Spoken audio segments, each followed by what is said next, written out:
اور کھانے سے فراغت حاصل کرنے کے بعد ہم دوست میدان کی طرف موجود ایک گھنے اور لمبے درخت کے نیچے بون فائر کرتے ہیں اور ساتھ ہی چائے بھی بنا رہے ہوتے ہیں۔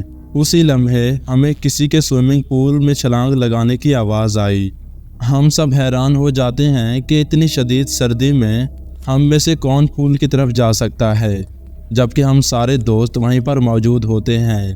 میں اور احمد تصدیق کے لیے جب سوئمنگ پول کی طرف جاتے ہیں تو وہاں پر تو جیسے کسی کا نام و نشان ہی نہیں ہوتا، اور سوئمنگ پول کا پانی بھی ٹھہرا ہوا ہوتا ہے، جیسے اسے ہوا تک بھی نہ لگی ہو۔ اس واقعے کے بعد مجھے ایسا لگنے لگتا ہے کہ جیسے ہمارے ساتھ کچھ تو غلط ہو رہا ہے۔ جب ہم واپس آئے جہاں پر ہمارے دوست بون فائر جلا کر بیٹھے تھے، جب ہم نے یہ سارا واقعہ اپنے دوستوں کو بتایا تو انہیں بھی کافی حیرت ہوتی ہے۔ خیر، ہم دوست پھر بھی اس بات کو اگنور کر کے اپنی تفریحات میں لگ جاتے ہیں۔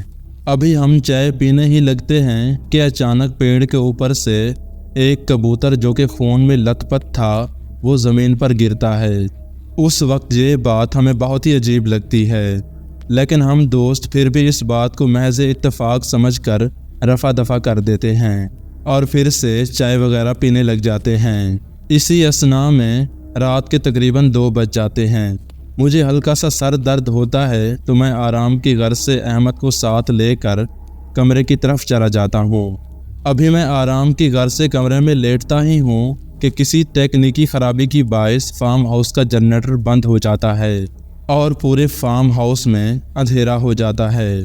رسالت کے پیش نظر میرے باقی سارے دوست بھی جو بون فائر انجوائے کر رہے ہوتے ہیں، جنریٹر کے بند ہوتے ہی وہ لوگ بھی بون فائر کی آگ کو بجھا کر ہمارے کمرے میں آ جاتے ہیں اور ساتھ ہی چوکیدار کو تنقید کرتے ہیں کہ جلد سے جلد بجلی کی بحالی کے لیے کوشش کرے، اور میں اور میرے دوست ایک دوسرے سے باتیں کرتے کرتے تھکن کے باعث کب سو جاتے ہیں ہمیں پتہ بھی نہیں چلتا۔ پھر رات کے نہ جانے کس پہر میری آنکھ کھل جاتی ہے۔ میں چوکیدار سے لائٹ کی بحالی کا پتہ کرنے کی نیت سے جب کمرے سے باہر جانے کے لیے اٹھتا ہوں تو مجھے کسی کے سرگوشی کرنے کی آواز آتی ہے، حالانکہ اس کمرے میں میرے سارے دوست بے خبر سو رہے ہوتے ہیں۔ پھر میں نے پوچھا کہ کون ہے وہاں؟ میرے پوچھنے پر وہ سرگوشیوں کی آواز ایک دم سے بند ہو جاتی ہے۔ میں خوف میں جب اس کمرے میں موجود اپنے دوستوں کو اٹھاتا ہوں اور اپنے ساتھ یہ ہونے والا واقعہ بتاتا ہوں۔ ابھی میں یہ واقعہ بتا ہی رہا ہوتا ہوں کہ اچانک ہمیں کھڑکی کے پردے کے پیچھے سے کسی کی ہلچل محسوس ہوتی ہے۔ جب ہم گھبرا کر اس پردے کو ہٹاتے ہیں تو ہمیں ایک سفید کپڑوں میں ملبوس لمبی سی عورت دکھائی دیتی ہے جس کا چہرہ اس کے بالوں میں ڈھکا ہوا تھا۔ وہ کھڑکی سے میدان میں لگے درخت کی طرف جا رہی تھی اور پھر جاتے جاتے ایک دم سے ہماری آنکھوں کے سامنے سے اوجھل ہو گئی۔ ایان، میں اپنی اور اپنے دوستوں کی کیفیت آپ کو بتا نہیں سکتا۔ ہم نے پہلی مرتبہ ایسی کوئی چیز دیکھی تھی جسے دیکھنے کے بعد ہمارے رونگٹے کھڑے ہو گئے تھے۔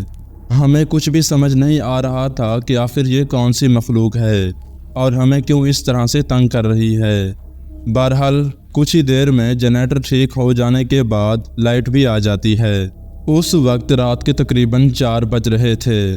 ہم نے جب یہ سارا معاملہ چوکیدار کو سنایا، پھر اس سے اس بارے میں دریافت کیا تو اس چوکیدار نے بتایا کہ یہاں پہ ایسے معاملات اکثر ہوتے رہتے ہیں۔ چند سالوں پہلے اس فارم ہاؤس کے پول میں حیرت انگیز طور پر ایک عورت ڈوبنے کی وجہ سے مر گئی تھی۔ اس کے علاوہ اور بھی دیگر واقعات یہاں پر ہو چکے ہیں۔ یہی وجہ ہے کہ اس فارم ہاؤس میں کوئی بھی نہیں آتا اور اکثر ایسے ہی سنسان علاقوں میں ایسی مخلوقات اپنا بسیرا کر لیتی ہیں اور ان کے ٹھکانے میں انہیں شور و غل اور موسیقی بالکل بھی نہیں پسند۔ پھر چوکیدار بتاتا ہے کہ وہ بھی بہت ہی مجبوری کے بنا پر یہاں پر نوکری کر رہا ہے۔ ابھی چوکیدار ہمیں اپنی کہانی سنا ہی رہا ہوتا ہے کہ ہمیں فارم ہاؤس کے کونے سے جھولوں کی آوازیں سنائی دینا شروع ہو جاتی ہیں۔ ایسا معلوم ہوتا ہے کہ کوئی بہت زور زور سے جھولے جھول رہا ہو، جبکہ ہمارے سارے دوست چوکیدار سمیت اس کمرے میں موجود تھے۔ یہ سارے واقعات دیکھنے کے بعد ہم اس فارم ہاؤس سے بنا وقت ضائع کیے نکلنے کا ارادہ کر لیتے ہیں۔ اور ہم سب اپنا سامان پیک کرنے لگ جاتے ہیں۔ اس دوران رضوان ہمیں ایک ایسی بات بتاتا ہے جسے سن کر ہمارے ہوش اڑ جاتے ہیں۔ رضوان بتاتا ہے کہ کل رات درخت کے نیچے جو ہم نے آگ لگائی تھی وہ آگ ابھی تک اسی حالت میں لگی ہے، جبکہ بون فائر سے واپس کمرے کی طرف آتے ہوئے میرے دوستوں نے اس آگ کو اچھی طرح سے بجھا دیا تھا۔ یہ بات ہمارے خوف میں مزید اضافہ کرنے کے لیے کم نہ تھی۔ آپ یقین کریں ہم نے فوراً ہی وہاں سے گاڑی نکالی اور وہاں سے چلتے بنے۔ جب راستے میں فجر کی اذان ہوئی تو ہمارا خوف تھوڑا سا کم ہوا۔ وہ رات جو بے در پہ ہمارے ساتھ انہونی چیزیں ہوتی رہی، وہ رات ہمیں زندگی بھر کے لیے محتاط کر گئی۔ ایان، آج ہم سارے دوست پاس آؤٹ ہو چکے ہیں اور ڈیفرنٹ جگہوں پر جاب کرتے ہیں، لیکن آج بھی اگر ہم اس واقعے کو یاد کرتے ہیں تو ہمارے پورے جسم میں خوف کی لہر دوڑ جاتی ہے۔ تو ایان بھائی، یہ تھی میری سٹوری، امید ہے آپ کے لسنرز کو پسند آئے گی۔ تو آپ کا بہت بہت شکریہ کہ آپ نے اپنی سٹوری ہمارے ساتھ شیئر کی۔